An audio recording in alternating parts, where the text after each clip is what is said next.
कक्षा 10 गणित का जो चैप्टर नंबर 2 है बहुपद, उसको आज हम स्टार्ट कर रहे हैं।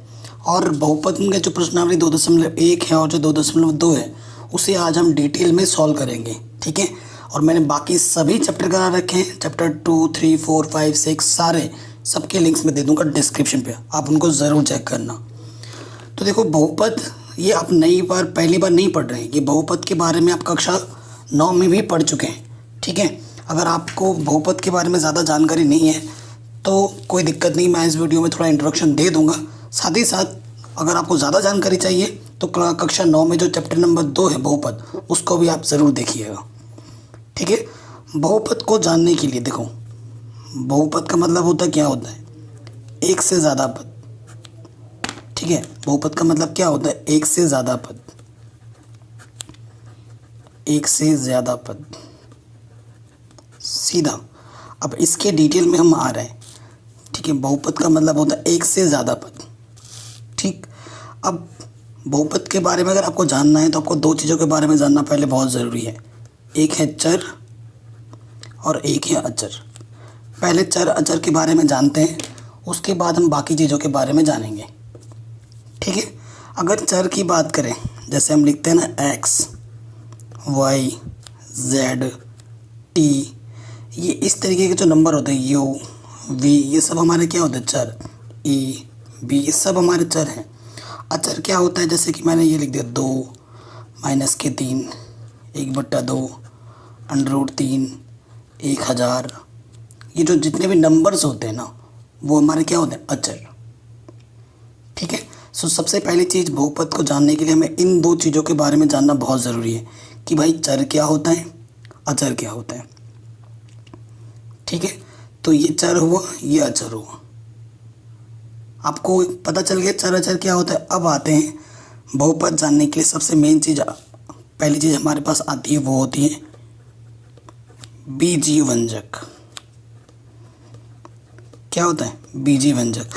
देखो डायरेक्ट प्रश्नावली पे नहीं आ रहे हम, अगर चीज़ों को आप सीखोगे नहीं तो चीज़ों का रट के क्या फ़ायदा। गणित का अगर आप रटने लग गए तो बाकी सब्जेक्ट में और गणित में क्या फ़र्क होगा।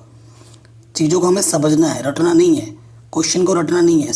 अगर आपका कॉन्सेप्ट स्ट्रांग हो जाएगा, आगे चल के कभी आप भी बच्चों को पढ़ाओगे, छोटे भाई बहनों को पढ़ाओगे, तो आप रट के पढ़ाओगे क्या। अगर वो आपसे क्रॉस क्वेश्चन पूछेगा तो आप तो बता नहीं पाओगे, ठीक है ना। तो सबसे पहले जानते हैं हम बीजीय व्यंजक क्या होता है। बीजीय व्यंजक के बाद ही हम बात करेंगे बहुपद की। तो देखो बीजीय व्यंजक क्या होता है, अगर कुछ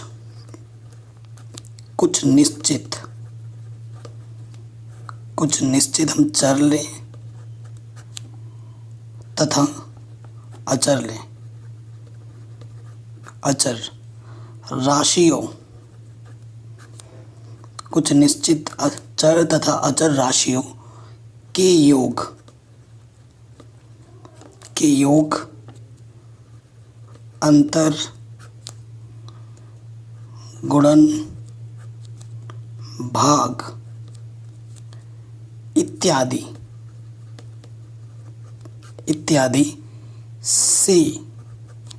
के संयोग से बने पद को बीजीय व्यंजक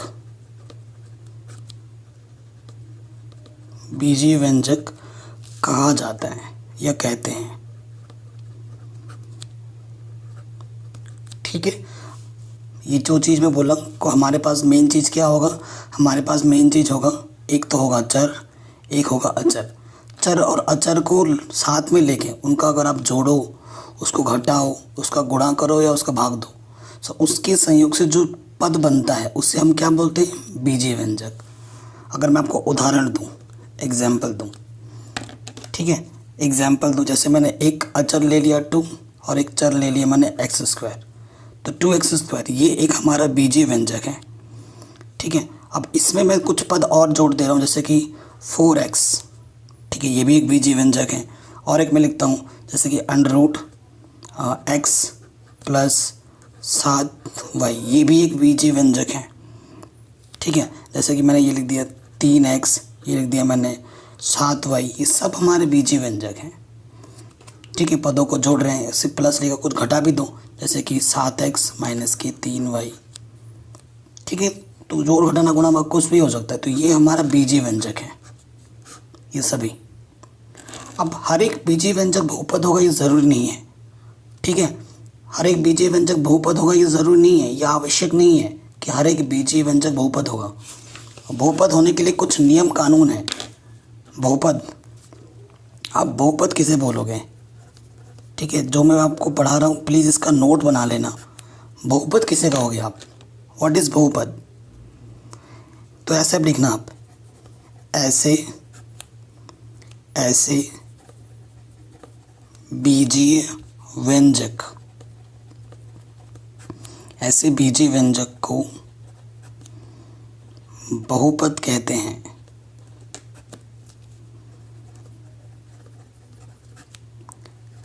जिसमें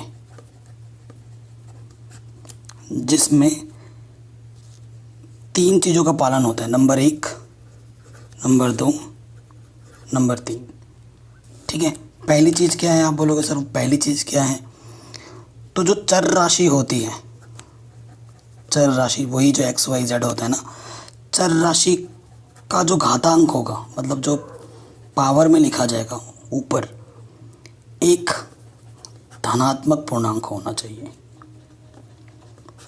पूर्णांक के बारे में जानते हैं ना, तो पूर्णांक अगर बात इसने की है धनात्मक पूर्णांक, यानी कि प्राकृतिक संख्या होनी चाहिए, धनात्मक पूर्णांक हो। पहली कंडीशन तो है कि जो भी आप चर लेंगे उसकी जो घात में होगी वो धनात्मक में होनी चाहिए। ठीक है, और पदों की संख्या निश्चित हो।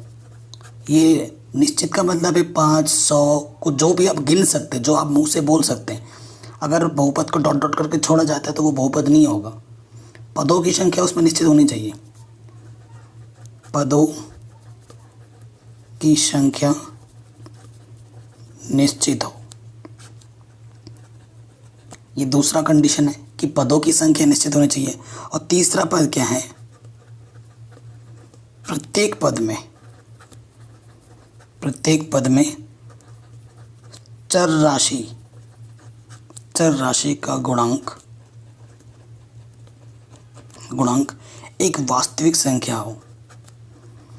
आप वास्तविक संख्या अभी चैप्टर नंबर 1 में पढ़ के आए डिटेल में।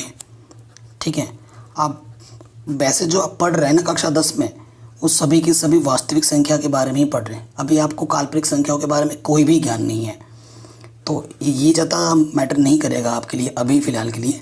अगर मैं आपके लिए काल्पनिक संख्या बोलूँ, जैसे कि मैं लिख दूँ ये -2 में, तो ये काल्पनिक संख्या है। ठीक है, इसका हल संभव नहीं है, लेकिन कक्षा 11 में इसका हल संभव है गणित में। ठीक है, काल्पनिक संख्या है। तो अगर ऐसा कुछ गुणांक में आता है तो नहीं काउंट होगा, उसे हम नहीं ले सकते। अब बहुपद के कुछ उदाहरण लेते हैं, जो कि बहुपद होगा और जो कि बहुपद नहीं होगा। ठीक है, जैसे कुछ उदाहरण ले रहा हूँ मैं, क्योंकि क्रॉस मेथड जब हम अप्लाई करते हैं तो उसी से हमारा कॉन्सेप्ट क्लियर होता है। तो कुछ उदाहरण मैं यहाँ पर लिख दे रहा हूँ, जैसे कि यहाँ लिखा मैंने x³ + 2x² + 7x। एक मैंने लिख दिया यहाँ पर x² - k/x। ठीक है, फिर मैंने लिख दिया यहाँ पर x। ठीक है, यहाँ पर लिख दिया मैंने 2x² - kx + 7। ठीक है, और फिर यहाँ पर मैंने लिख दिया √3x² + 7x - k/x। ये 4 मैंने उदाहरण लिए। ठीक है, तो इनमें से 2 बहुपद हैं और 2 बहुपद नहीं हैं, तो मैं यहाँ पर स्क्वायर लेता हूँ। चलो देखो, सबसे मेन चीज़ बताता हूँ, x, ये जो हमारे x जो होते हैं उसे हम क्या बोलते हैं? चर की घात क्या होनी चाहिए? धनात्मक पूर्णांक, यानी कि सारे मान प्लस के होने चाहिए। हैं प्लस के? जी बिल्कुल प्लस के हैं। उसके बाद पदों की संख्या निश्चित होनी चाहिए, 1 2 3 पद आप गिन पा रहे हो। उसके बाद प्रत्येक पद में जो चर राशि का गुणांक है, x का गुणांक यहाँ पर 1 है, यहाँ पर 2 है और यहाँ पर 7 है। एक वास्तविक संख्या होनी चाहिए जो कि बिल्कुल है। तो ये जो है तीनों कंडीशन को फुलफ़िल कर रहा है, तो ये बहुपद होगा। इसमें आ जाओ, एक शॉर्ट ट्रिक बता रहा हूँ, कभी भी x बट्टे में जब लिखा जाएगा ना, या x की घात में 3/2 ऐसा कुछ लिखा जाएगा ना, या x की घात में -1 ऐसा कुछ लिखा जाएगा, तो वो बहुपद नहीं होगा। क्यों? क्योंकि घात में क्या चाहिए, धनात्मक पूर्णांक, यानी कि प्राकृतिक संख्या चाहिए। ठीक है, बट्टे बट्टे में नहीं आना चाहिए, ना ही धनात्मक घात आना चाहिए, ऋणात्मक नहीं।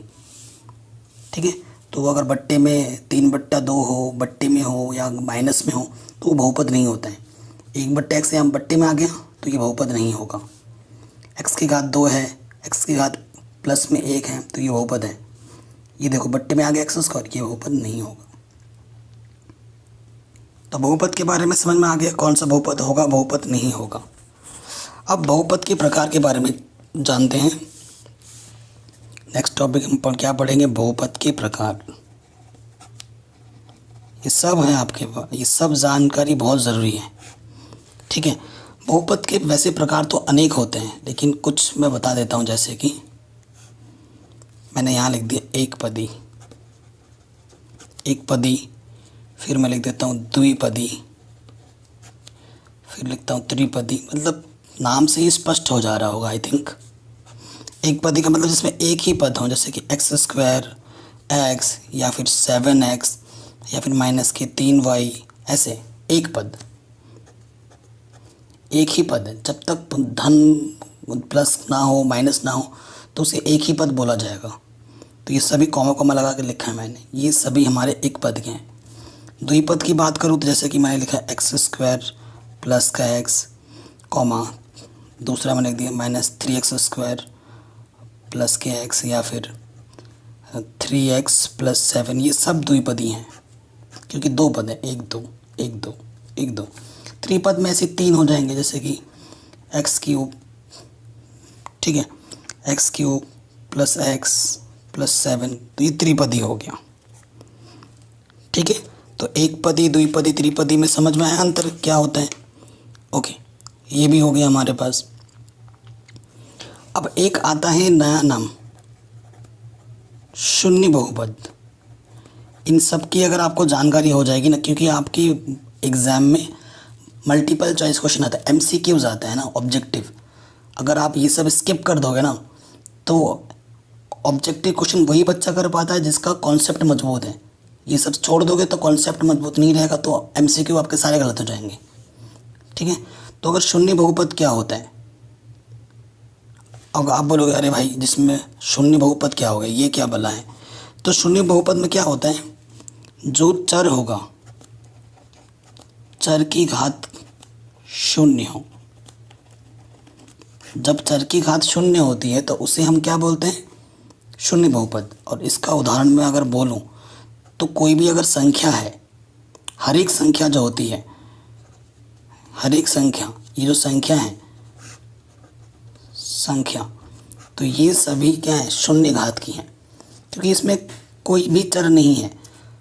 क्योंकि किसी भी चर की घात शून्य कर दोगे तो उसका मान 1 होता है। जैसे मैं इसको लिख सकता हूँ -7 गुणा x की घात 0। इसका सीधा सीधा मतलब है 7 गुणा 1 यानी कि -7, है ना। तो x की घात क्या है, 0 है, तभी जाके इसको क्या बोलते हैं, शून्य घात। तो शून्य घात के बारे में भी हमें समझ में आ गया। ठीक है, बहुपद के प्रकार के बारे में भी हमने जान लिया है। अब हम आते हैं बहुपद के शून्यक। बहुपद के शून्यक के बारे में जानते हैं। शून्यक बोलते हैं, इसे मूल भी बोलते हैं, जो आपको अच्छा लगे। ठीक है, बहुपद के शून्यक के बारे में पढ़ेंगे। जैसे मैंने अगर आपसे पूछा जाए कि आपके पास एक बहुपद है px बराबर x + 5, तो जितनी घात होगी उतनी ही शून्यक होते हैं। तो x की घात कितनी है, 1, तो इसका शून्यक कितना होगा, 1 ही शून्यक होगा। और वो क्या होगा, कभी भी शून्यक निकालना हो, शून्यक के लिए अगर आपको शून्यक निकालना है ना, तो जो भी बहुपद है उसको 0 के बराबर रख दो। तो +5 उस तरफ आके क्या हो जाएगा, -5। तो इसका शून्यक क्या है, -5 है। शून्यक का मतलब ये होता है जो भी हमारे पास बहुपद है x का मान कितना है -5। अगर आप x की जगह पे वो मान रख देते हो और उसको सरल करते हो और हल करने पे आपको क्या मिलेगा 0, तभी इसे क्या बोला जाता है, शून्यक।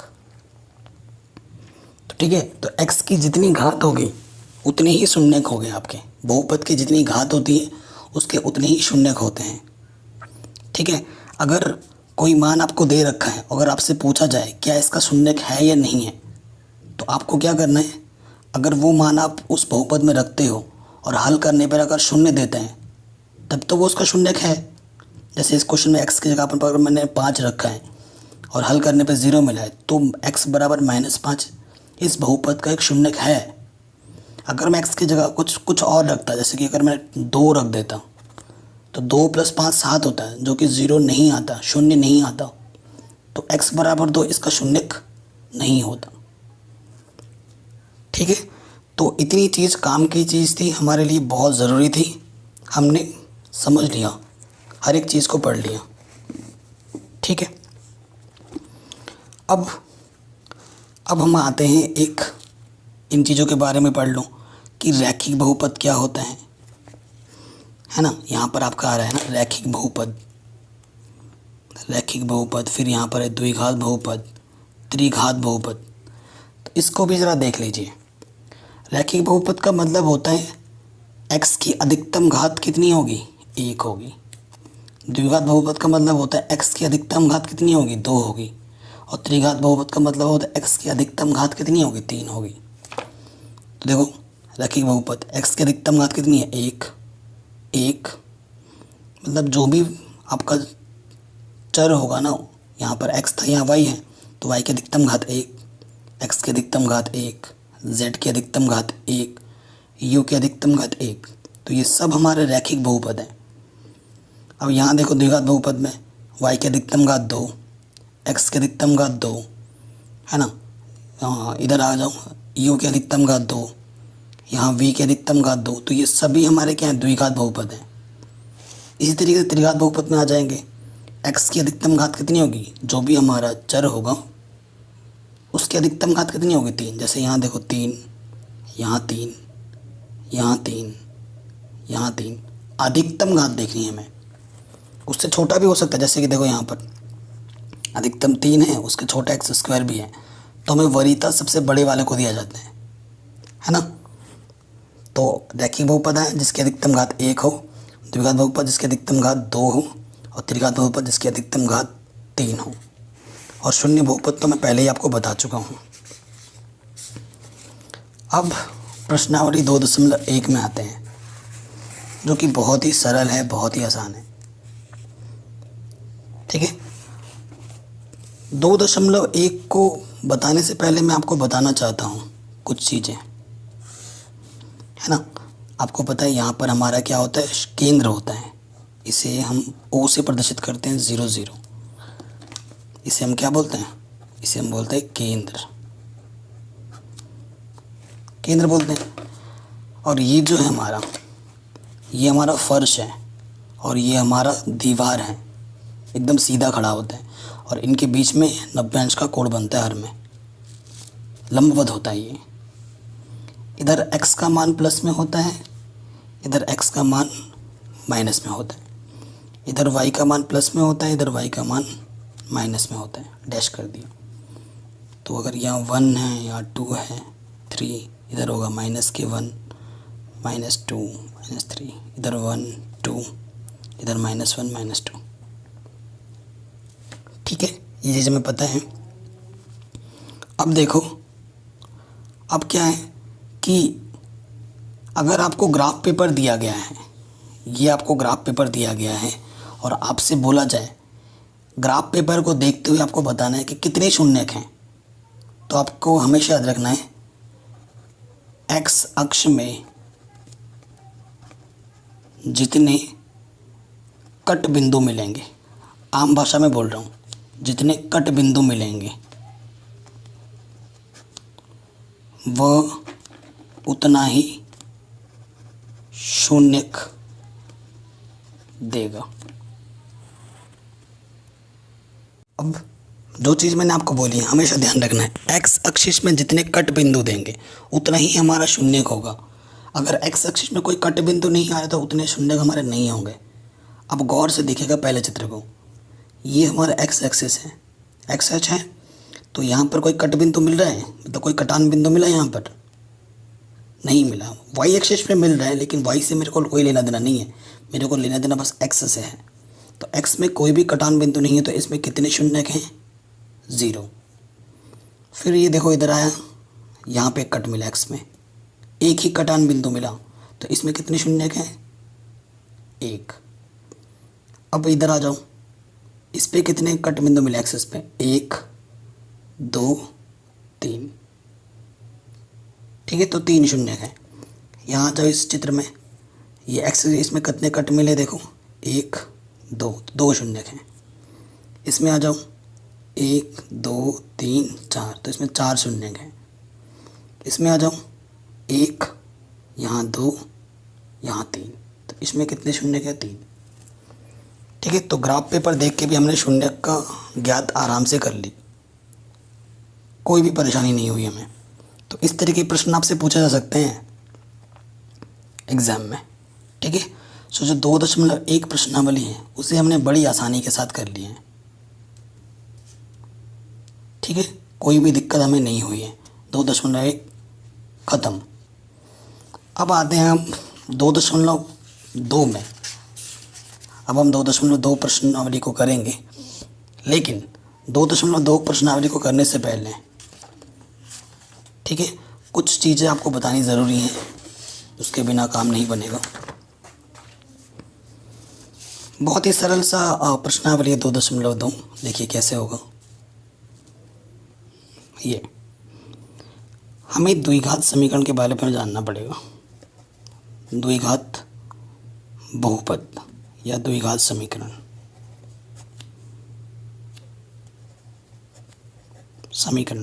खास तौर पे द्विघात समीकरण, इसका जो व्यापक समीकरण जिसे हम बोलते हैं ना, वो क्या होता है? देखिए, मतलब सर्वव्यापी द्विघात समीकरण का जो होता है वो होता है a x² + b x + c = 0। ठीक है, यहाँ जो a है, यहाँ जो b है और यहाँ जो c है, ये गुणांक हैं। ठीक है, ये भी हमारा गुणांक है और ये c हमारे क्या है? अचर पद।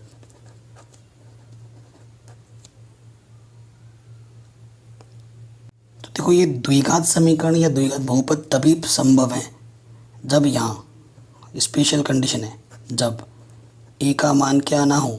0 ना हो। अगर a का मान 0 होगा तो ये द्विघात बहुपद या द्विघात समीकरण नहीं रहेगा। समीकरण इसलिए क्योंकि इस एक बराबर करके 0 लगाया है। अगर ये बराबर 0 हटा दूंगा तो इसे द्विघात बहुपद बोलूँगा मैं। अगर बराबर करके 0 लिख देता हूँ तो मैं द्विघात समीकरण बोलूँगा इसको। ठीक है, तो x की अधिकतम घात कितनी है? 2। तो शून्य कितने मिलेंगे यहाँ पर मेरे को? 2। एक को मैं अल्फ़ा बोलूँगा, एक को मैं बीटा बोलूँगा। अब थोड़ा हैबिट में डाल लो इस चीज़ को, अल्फ़ा बीटा के जो कॉन्सेप्ट को ना हैबिट में डाल लो। ठीक है, तो इसमें एक नियम होता है, एक जांच बोल लो या संबंध बोल लो। संबंध क्या बोलते हैं? ये लिखना है, किसी बहुपद के शून्य को और गुणांकों में संबंध। शून्य हमारा अल्फ़ा और बीटा है, गुणांक हमारे a b c हैं। इनके बीच में क्या संबंध होता है? तो पहला जो संबंध है शून्यकों का योगफल। शून्यकों का योगफल का जो संबंध है ना, वो सूत्र क्या होता है? एक शून्यक अल्फ़ा है, एक शून्यक बीटा है, तो सूत्र इसका होता है -b/a। ये b x का गुणांक, a x² का गुणांक। ठीक है, ये सही है ना? हिंदी में लिखूंगा तो थोड़ा याद करने में दिक्कत हो जाएगी। दूसरा जो फॉर्मूला है आपका वो है शून्यकों का गुणनफल। दूसरा क्या है? शून्यकों का गुणनफल। इसमें क्या संबंध है कि एक शून्यक अल्फ़ा है गुणा दूसरा शून्यक बीटा है, तो इसमें सूत्र लगता है c/a। ये आपस में बराबर होंगे। ठीक है, ये आपस में हमारे क्या होने चाहिए, बराबर। आ गया समझ में। अब हम आते हैं प्रश्नावली 2.2 में। तो देखिए प्रश्नावली 2.2 में आने से पहले यहाँ पे कुछ उदाहरण है, उदाहरण नंबर 2, उदाहरण नंबर 3। ठीक है, सो ये जो उदाहरण नंबर 2 और उदाहरण नंबर 3 ये पहले से ही सरल किए हुए हैं। आप प्रश्नावली 2.2 को मैं कराऊंगा, उसको देखने के बाद उदाहरण नंबर 2 ये मैं आपको होमवर्क दूंगा, और उदाहरण नंबर 3 ये भी मैं आपको होमवर्क दे रहा हूँ। पहले 2.2 को पूरा देख के फिर ये आपको खुद से करना है। ठीक है, प्रश्न देखना और हल आप पहले करना। अगर हल आपसे नहीं बन पाता फिर ये उदाहरण का जो हल है उसको देखना। इससे आपको पता चल जाएगा कि आपने कितना सीखा है इस वीडियो में। ठीक है, और आप कमेंट करके ज़रूर बताना कि आपसे हुआ या नहीं वीडियो देखने के बाद, और आपको वीडियो कैसी लगी वो भी ज़रूर बताना। अब हम आते हैं प्रश्नावली 2.2 में। ठीक है, तो प्रश्न में क्या बोल रहे हैं, निम्न द्विघात बहुपदों के शून्य ज्ञात कीजिए और शून्य को तथा गुणांकों के बीच के संबंध की सत्यता की जांच कीजिए। ठीक है, इन सब के शून्य भी निकालनी है और वो जांच भी करना है। जो मैंने अभी आपको संबंध बताया था ना, अल्फ़ा प्लस बीटा माइनस की बी अपॉन है, अल्फ़ा गुणा बीटा सी अपॉन है, वो हमें जांच भी करनी है इन क्वेश्चन में। ठीक है, अब देखिए पहले क्वेश्चन में आते हैं। पहला क्वेश्चन हमारे पास है एक्स स्क्वायर माइनस की 2x माइनस का 8। शून्यक निकालना है आपको। क्या निकालना है,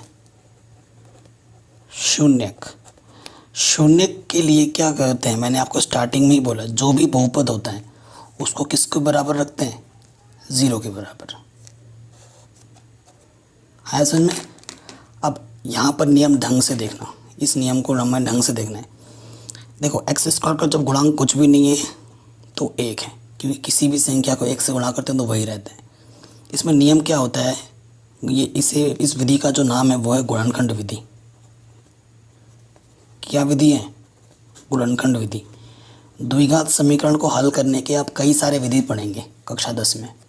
गुणनखंड विधि है, द्विघात सूत्र है, ठीक है, पूर्ण वर्ग बनाने की विधि है। तो प्रश्न में जैसा बोलेगा, जिस विधि का वर्णन करेगा उसी विधि से ही हमें करना है, और किसी दूसरी विधि से आप करोगे तो नंबर नहीं मिलेंगे। अगर एग्ज़ाम में कुछ नहीं बोल रहा है तो आपकी मर्ज़ी है, जो भी विधि आपको अच्छी लगती है उस विधि का प्रयोग कर सकते हैं। अब देखिए क्या करना है, इसमें नियम क्या कहता है। ठीक है, ये जो 2 नंबर हैं इसको और इसको आपस में गुणा करो, 1 गुणा 8 8। ठीक है, 8 आ गया। हमें ऐसे 2 नंबर लेने हैं जिनकी गुणा करें तो 8 आता हो और घटाए तो 2 आता हो। इसके गुणांक को देखा जाता है। हमें ऐसे 2 नंबर लेने हैं जिनकी गुणा करें तो 8 आता हो और घटाए तो 2 आता हो। बहुत अच्छा होगा अगर आपके मन में तुरंत क्लिक कर रहा है, क्योंकि आपको पता है 4 दूनी 8, 4 में से 2 घटाओगे तो 2 आता है। पता चल गया, बहुत जल्दी क्लिक कर गया आपके मन में। अगर सपोज़ करो आपके मन में क्लिक नहीं कर रहे हैं तो जो भी नंबर गुणा करने पे आए ना उसको आप कर दो गुणनखंड। 2 चौके 8, 2 दूनी 4, 2 एकम 2, छोटे छोटे टुकड़ों में काटना है और यहीं से आपको गुणनखंड मिल जाएगा। जैसे कि 2 दूनी 4 और ये 2, तो यहाँ से 4 और यहाँ से 2, 4 और 2 के गुणा करूँगा तो मेरे को 8 मिलेगा, 4 में से 2 मैं घटाऊँगा तो मेरे को 2 मिलेगा। ठीक है, यहीं से ही पता चल जाता है। अब देखिए कैसे किया जाएगा। ये माइनस है, यहाँ माइनस रखो। जब भी माइनस वाला हो तो ब्रैकेट लगा दो पहले ही। हमें रिस्क नहीं लेना है, क्योंकि 1 प्लस माइनस आपका पूरा सवाल बिगाड़ देगा। तो क्या था, 4 और 2, तो 4x घटाना है तो घटाने का चिन्ह, फिर ये 2x। ठीक है, बाहर से क्या है माइनस के 8, इधर 0, कोई दिक्कत नहीं। एक्स स्क्वायर माइनस के 4x अंदर गुणा करेंगे ना, माइनस माइनस प्लस। अब यहाँ से एक जोड़ा, यहाँ से एक जोड़ा। इस जोड़े से क्या उभयनिष्ठ, उभयनिष्ठ का मतलब ऐसी संख्या, ऐसी न्यूनतम संख्या जो दोनों पदों में जिसका भाग चला जाए। तो x का भाग दोनों में जाएगा, तो x की घात 1 बाहर आ गया। यहाँ x की घात 2 है, x की घात 1 आपने बाहर निकाल दी तो x की घात 1 ही बचेगा। ये एक्स तो बाहर आ गया, तो यहाँ से क्या बचेगा 4, प्लस का चिन्ह प्लस लगा दिया। अब देखो ऐसी कौन सी संख्या है जिसका भाग दोनों में जाएगा, 2, 2 बाहर आ गया, यहाँ से x बचा, 2 चौके 8। तो देखो मज़े की बात, ये चीज़ और ये चीज़ समान है। अगर समान है तो आपने सही किया है, अगर असमान आ रहा है तो आपने गलत किया है कहीं ऊपर।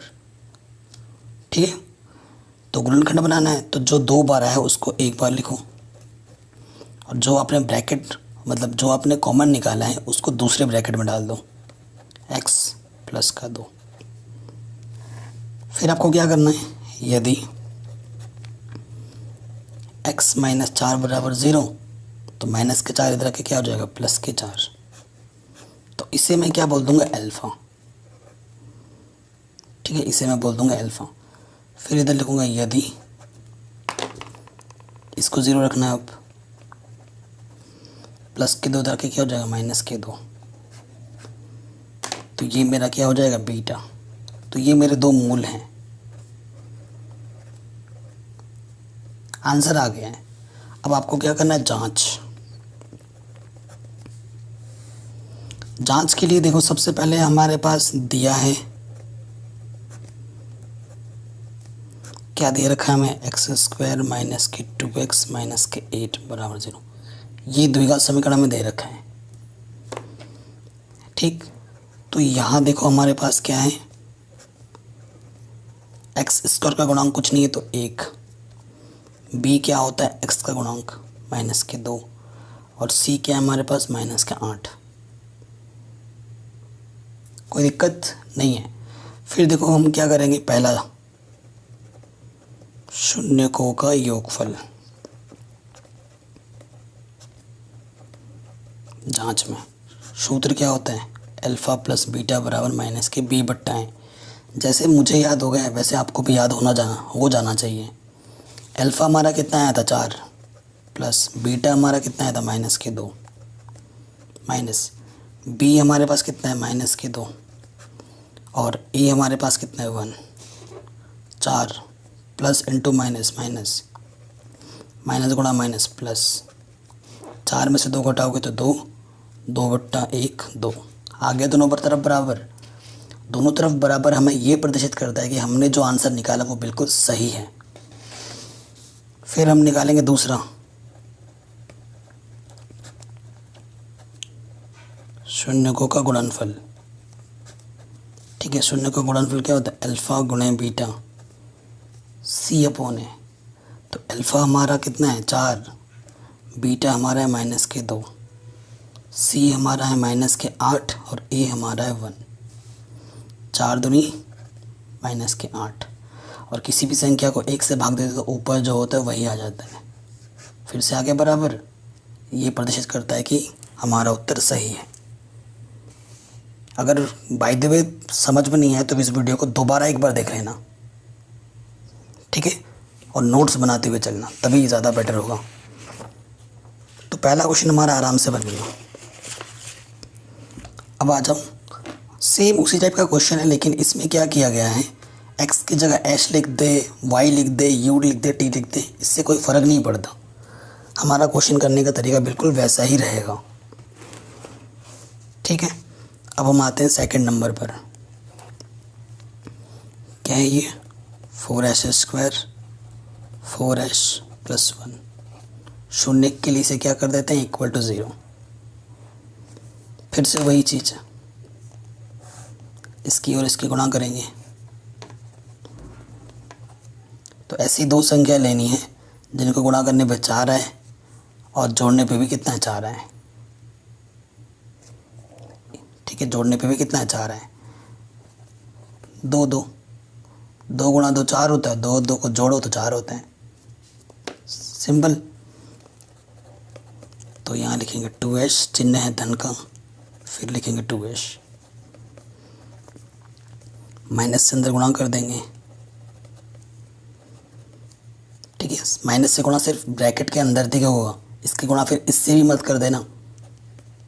ठीक है, यहाँ से एक जोड़ा, यहाँ से एक जोड़ा, इस जोड़े से क्या कॉमन, 2 का भागा दोनों में जाएगा, h भी न्यूनतम 1 है।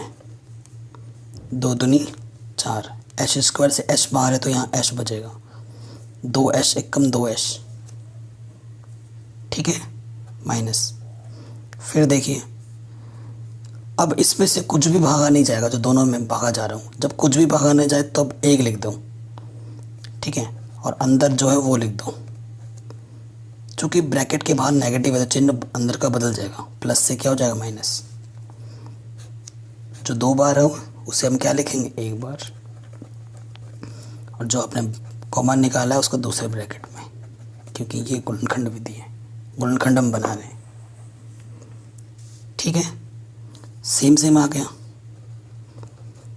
यदि 2h माइनस 1 को 0 के बराबर रखेंगे तो क्या होगा, माइनस के 1 उधर रखे क्या हो जाएगा प्लस के 1, और ये 2 गुणा में इधर रखे क्या हो जाएगा बट्टे में, ये अल्फ़ा है। इसी तरह h बराबर 1/2 यहाँ से भी आएगा और उसे हम क्या बोल देंगे बीटा, क्योंकि ये भी तो वही है ना, ये बीटा भी हमारा वही आएगा, ठीक है, ये चीज़ हो गई। अब हमारे पास देखो फिर से वही है, जो बहुपद हमारे पास क्या है, यहाँ पे देखो a हमारे पास कितना था 4, b हमारे पास -4, c हमारे पास 1 था। सबसे पहली चीज़ हम निकालेंगे शून्यकों का योगफल, जो कि होता है अल्फ़ा प्लस बीटा बराबर -b/a। अल्फ़ा कितना है 1/2, बीटा कितना है 1/2, माइनस b हमारे पास कितना है -4, और a हमारे पास कितना है 4। एक आधा में आधा जोड़ो, या लॉसा पर 2 आ गया ना, नीचे समान है तो वही आएगा, ऊपर ऊपर जुड़ जाएगा, माइनस माइनस प्लस 4, ऊपर भी 2 नीचे भी 2, 2 एक कम 2, 4 एक कम 4, आ गया 1 बराबर 1, ठीक, 1 बराबर 1 आ गया दोनों तरफ। अब लिखो देखो दूसरा वाला,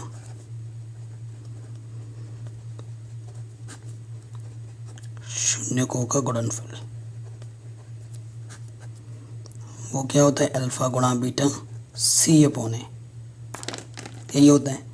तो अल्फ़ा कितना है हमारे पास 1/2, बीटा भी हमारे पास 1/2, c हमारे पास 1 है और a हमारे पास 4 है, 1 कम 1, 2 दूनी 4, है दोनों तरफ बराबर। तो हमने जांच भी कर लिया आराम से, ठीक है, आराम से बन गया, कोई दिक्कत नहीं। चलिए नेक्स्ट क्वेश्चन पे आते हैं, थर्ड पार्ट में।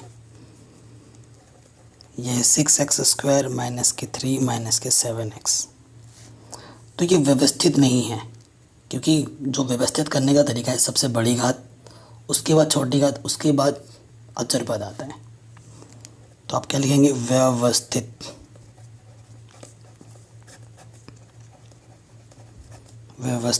करने पर यह आ जाएगा 6x² -7x -3। शून्य निकालना है तो 0 रख दिया। नियम पता है हमें, इसकी गुणा इसके साथ, है ना, ऐसी 2 संख्याएं हमें लेनी है, 6 गुणा 3 यानी कि 18। ऐसी 2 संख्याएं लो जिनको आप गुणा करें तो 18 है और घटाने पे 7 आए, 9 दूनी 18, 9 में से 2 घटाओगे तो 7 आएगा, ठीक है। तो 9x -2x और बाहर है -3, -9 से अंदर गुणा कर दो तो ये -9x माइनस प्लस के 2x,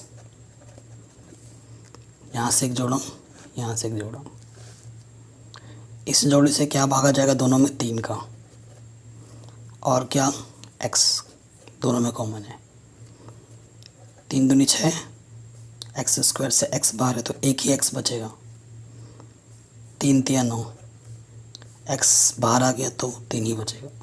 अब यहाँ से कोई संख्या ऐसी नहीं है जो दिन में दोनों का भागा चला जाए। जब कुछ भी नहीं होता है तो एक कॉमन निकाल लेते हैं। समान है यानी कि सही किया है। अब गुणनखंड बनाओ, जो 2 बार है उसको एक बार लिखते हैं और जो आपने उभयनिष्ठ निकाला है उसको दूसरे में यहाँ। ठीक है, फिर से वही, यदि 2x - 3 बराबर 0 तो ये माइनस का 3 इस तरफ आके क्या हो जाएगा प्लस के 3, तो ये 2 गुणा में रख के क्या हो जाएगा बट्टे में, इसे हम बोल देंगे अल्फा। अब इसको 0 रखोगे, प्लस का 1 इधर आके माइनस का 1 और ये गुणे में इधर आके क्या हो जाएगा बट्टे में, ये बीटा हो गया हमारे पास। अब हमें जांच करनी है, तो देखो यहाँ ए के स्थान पर क्या है 6, ए के स्थान पर 6 है, बी के स्थान पर माइनस के 7 और सी के स्थान पर -3। ए के स्थान पर 6, बी के स्थान पर माइनस के 7 और सी के स्थान पर -3। तो सबसे पहले हम निकाल रहे हैं शून्यकों का योगफल।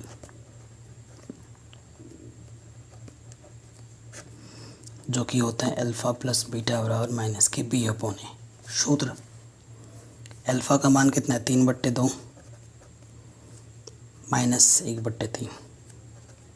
ठीक है, माइनस है और ये प्लस इंटू माइनस क्या हो जाएगा माइनस, तो डायरेक्ट रख दिया। बी का मान कितना है -7 और ए का मान है 6। लॉसों पर कितना आएगा 3 दूनी 6, इसके गुणा इसके साथ 3 3 9 -2 1 कम 2 माइनस माइनस प्लस 9 में से 2 गया 7/6 7/6। ठीक है, दोनों तरफ बराबर आ गया। अब शून्यकों का योगफल हो गया। अब निकालते हैं नंबर 2, शून्यकों का गुणनफल, जो कि होता है अल्फ़ा गुणा बीटा बराबर सी अपॉन ए। तो अल्फ़ा हमारे पास कितना है 3/2 गुणा बीटा हमारे पास कितना -1/3। सी हमारे पास क्वेश्चन में -3 और ए हमारे पास है 6। 3 से 3 कटा, 3 कम 3 3 दूनी 6। यहाँ से भी बचा -1/2, यहाँ से भी -1/2। तो दोनों तरफ बराबर आ गया, कोई दिक्कत नहीं है, आराम से बन गया। ठीक है, अब आ जाते हैं नेक्स्ट क्वेश्चन में, चौथे में। देखिए ये है चौथा क्वेश्चन। ठीक, तो वो क्या है 4u² + 8u। शून्य निकालना है तो 0 रखेंगे। अब इस क्वेश्चन में देखो एक परिवर्तन है, इसमें सी अचर पद नहीं है, और जब अचर पद नहीं है तो वो जो ऊपर वाले जो विधि मैंने आपको सिखाई है तीनों क्वेश्चन में, ये यहाँ नहीं रख सकता। ठीक है, और जब भी एक पद मिस होता है ना, सवाल और आसान हो जाता है। तो हम यहाँ से उभयनिष्ठ निकालेंगे। तो क्या कॉमन है दोनों में, 4 तो दोनों में भागा जाएगा और u भी कम से कम, तो 4u उभयनिष्ठ है। 4 बाहर आ गया, u² से u बाहर है तो यहाँ u बचेगा। 4 दूनी 8, u से u बाहर है, तो ये बन गए 2 गुणनखंड। यदि 4u बराबर 0, 4 गुणे में इधर के पट्टी में आ जाएगा, तो u का मान क्या होगा 0। ये हमारा अल्फ़ा है।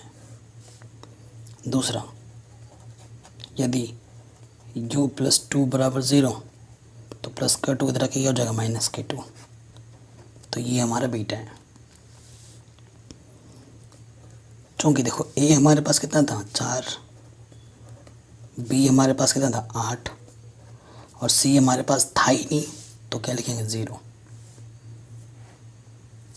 ठीक, अब हम पहला का निकालेंगे शून्यकों का योगफल।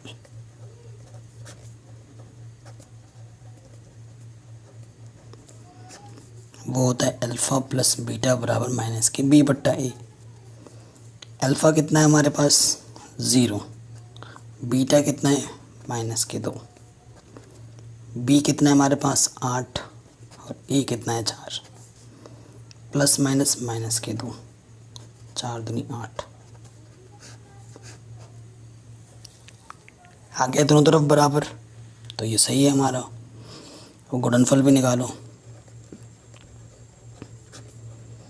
शून्यकों का गुणनफल वो होता है अल्फ़ा गुणा बीटा बराबर C/, अल्फ़ा हमारा 0 है, बीटा हमारा -2 है, C हमारा 0 है और A हमारा 4 है। 0 इंटू समथिंग 0, 0 पर अपॉन समथिंग 0। आ गया दोनों तरफ इक्वल, तो ये क्वेश्चन भी हमारा इजीली बन गया। ठीक है, तो ये प्रॉब्लम भी हमने आराम से कर ली। अब आते हैं 5वें में, t² -15। इसमें भी एक टर्म मिसिंग है, तो इसको भी आप उस मेथड से नहीं कर सकते, है ना, गुणनखंड विधि से। तो ये भी बड़ा आसान है, माइनस के इस तरफ आके क्या हो जाएगा प्लस का, t का मान निकालना माइनस प्लस माइनस अंडर का मान 15, ठीक है ना।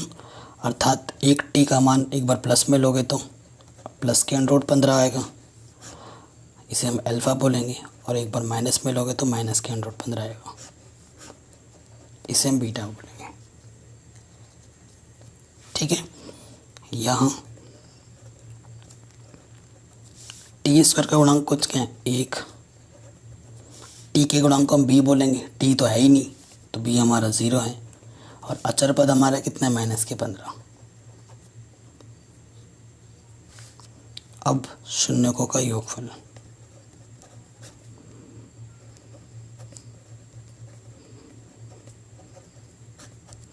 शून्यकों का योगफल यानी कि अल्फ़ा प्लस बीटा बराबर -b/a।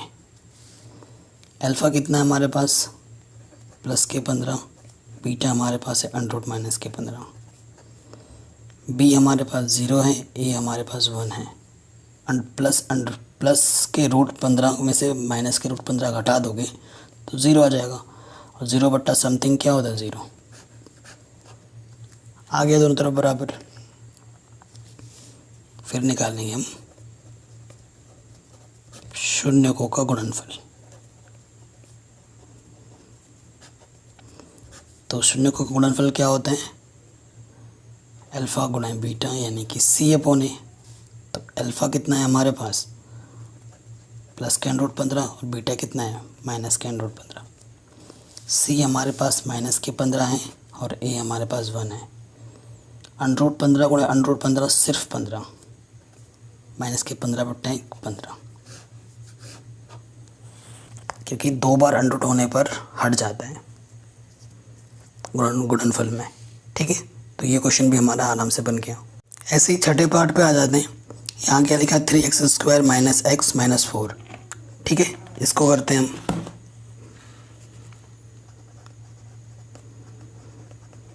तो ये वाला गुणनखंड से हो जाएगा, क्यों? क्योंकि इसमें तीनों पद हैं, तो गुणनखंड आराम से हो जाएगा। नियम क्या कहता है कि इसकी गुणा इसके साथ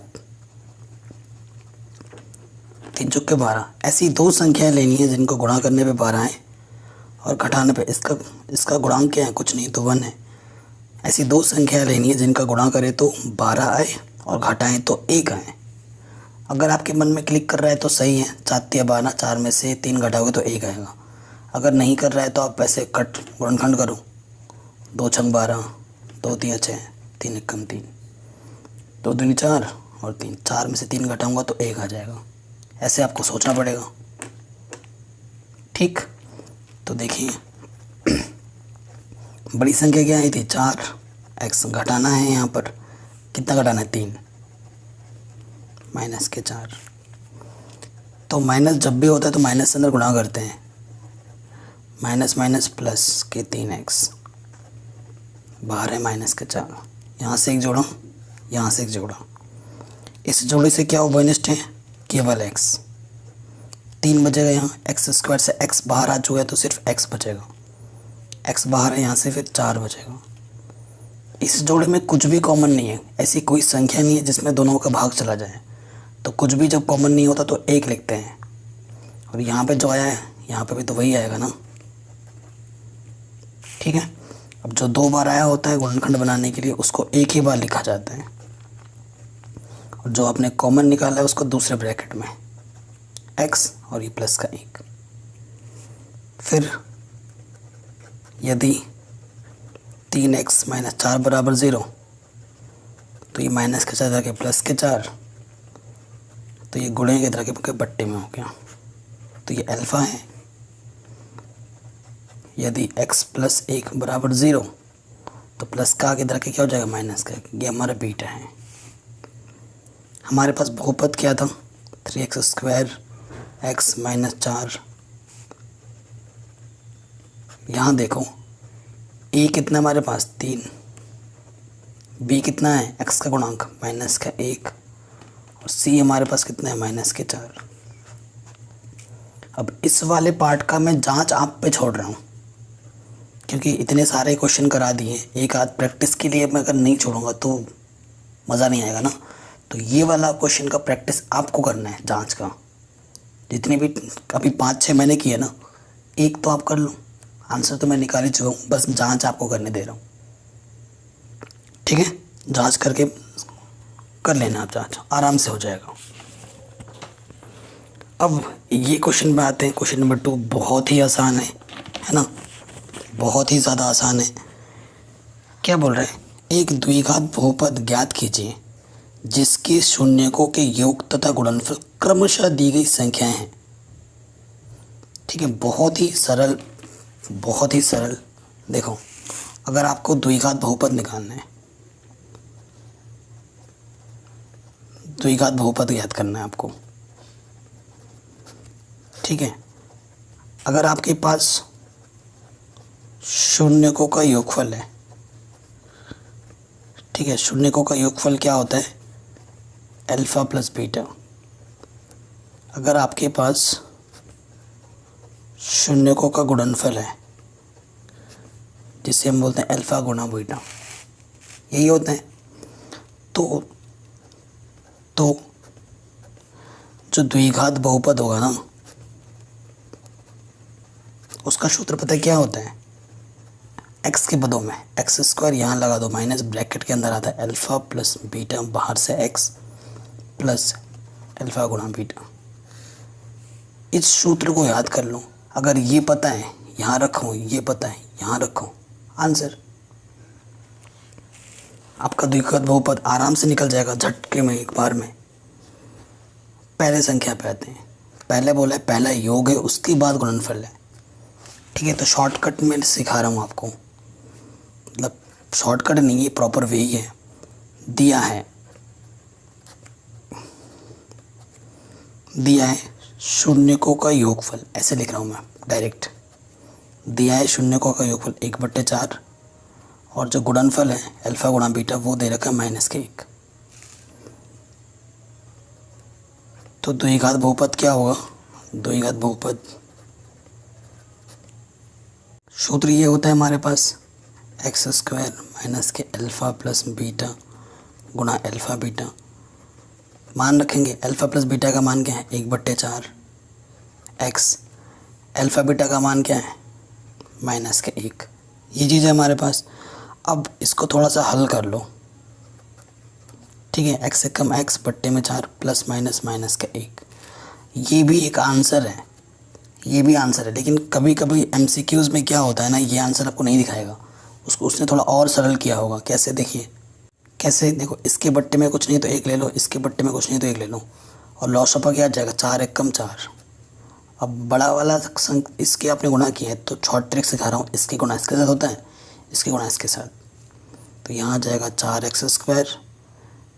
ये वाला वैसे का वैसे ही रहेगा, माइनस 4 1 कम 4, कुछ नहीं है तो बराबर 0 लोगे, इस तरफ कुछ नहीं तो 0 है, बट्टे में कुछ नहीं तो 1 ले लो, तिरछे गुणा करो। किसी भी संख्या को जब 1 से गुणा करते हैं तो वही रहता है, और 4 को 0 से गुणा करोगे तो 0। तो आंसर में आपका ये होगा पीछे NCERT में। बराबर 0 मत लिखना, 0 लिखोगे तो समीकरण हो गया ना, आपसे द्विघात बहुपद पूछा है, समीकरण नहीं। तो ये हमारा आंसर हो जाएगा। ठीक है, पहला वाला क्वेश्चन हमारा इम्पोर्टेंट था, पहला। दूसरा, अब दूसरे वाले पार्ट में आ जाओ। शून्यकों का योगफल में √2 रखा है और जो गुणनफल है वो 1/3 दे रखा है। तो जो बहुपद होता है, द्विघात बहुपद, सूत्र क्या होता है? x² माइनस के alpha plus beta x, alpha गुणा बीटा। मान रख देंगे, अल्फ़ा प्लस बीटा का मान कितना है? √2, बाहर से x, और अल्फ़ा बीटा का मान क्या है? 1/3। या तो यहीं छोड़ो या थोड़ा और हल करो। क्या होगा? इसके बट्टे में कुछ नहीं है, इसके बट्टे में कुछ नहीं है। 3 × 3 3 × 3 3 के गुणा इन दोनों में हो जाएगा। 3x² माइनस के 3 √2x, इन दोनों में कर दी क्योंकि लॉस ऑफ हमारा 3 ही है, तो ऊपर 1 है तो 1 ही आ जाएगा। भिन्नों का जुल घटाना अगर आता होगा तो ये तो बहुत ही आसान है ना, 0/1। तो फिर से वही, किसी भी संख्या को 0 से गुणा करोगे तो 0, और किसी भी संख्या को 1 से गुणा करें तो वही आ जाता है। 3 0 0, तो यहीं पर छोड़ दो बहुपद। या यहाँ पे छोड़ना है या यहाँ पे छोड़ना है, आपकी मर्ज़ी है। ठीक है, थर्ड पार्ट में आ जाओ। तो अल्फ़ा प्लस बीटा हमारा 0 दे रखा है और अल्फ़ा गुणा बीटा हमारा √5 दे रखा है। ठीक, तो देखिए द्विघात बहुपद सूत्र डायरेक्ट लगा रहा हूँ। क्या होता है? x² माइनस की ये चीज़, अल्फ़ा प्लस बीटा क्या है? 0 गुणा x, और अल्फ़ा बीटा क्या है? √5। तो ये 0 गुणा समथिंग तो 0 ही होते हैं, तो यहाँ से आ जाएगा x² प्लस के √5 आंसर। ठीक है, ऐसे ही चौथा है, शून्यकों का योगफल भी 1 है और शून्यकों का गुणनफल भी 1 है। तो द्विघात बहुपद का सूत्र क्या होता है? x², ये चीज़ मान रख दो, 1 गुणा x 1, तो यहाँ से आ जाएगा x² 1 गुणा x, x होता है प्लस 1 आंसर। ये भी हो गया। पांचवें पार्ट में आ जाऊँ। पांचवें पार्ट में शून्यकों का योगफल भी 1/4 दे रखा है माइनस का, और गुणनफल प्लस के 1/4। तो द्विघात बहुपद क्या होता है? x², ये सूत्र है द्विघात बहुपद का, मान रख देंगे। माइनस का था ना, तो यहाँ माइनस लगा दो, और ये प्लस का है, तो माइनस माइनस क्या होता है? प्लस, x से कम x, इसके बट्टे में कुछ नहीं तो 1 ले लूँ, लॉस ऑफ क्या आ जाएगा? 4। डिटेल में सिखा दे रहा हूँ इस क्वेश्चन में। पहले क्या करते हैं? भाग, 1 चक्कू 4, 4 बार गया, 4 को ऊपर गुणा कर दो, 4 गुणा x, 4x² प्लस 4 1 कम 4, 1 को x से गुणा करेंगे वही आ जाएगा, 4 1 कम 4, 1 1 कम 1, तो ऊपर जो आएगा वही लिख दो, 4x² x प्लस 1 आंसर। ठीक है, और छठा वाला क्या है? देखिए हमें दिया है, ऐसे पूरा एग्जाम में ऐसे लिखना है, दिया है शून्यकों का योगफल, यानी कि अल्फ़ा प्लस बीटा कितना दे रखा है? 4। फिर लिखेंगे शून्यकों का गुणनफल, ये हमें क्या दे रखा है? 1। लिखोगे आप, हम जानते हैं